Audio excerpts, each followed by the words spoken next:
How to change the ringtone of Facebook Messenger.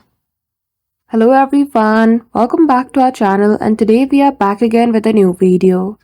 So without any delay, let's get into it. For that, firstly let's head towards setting of Messenger app. Tap and hold on app icon of Messenger and click on app info.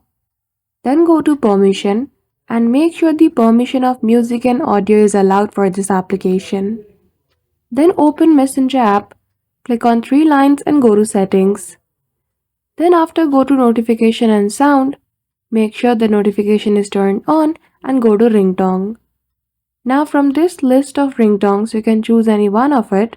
The default one is at the top, which is called Messenger. And that's it.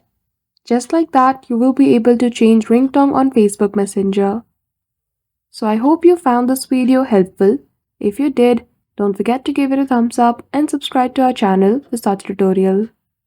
Thank you for watching till the end.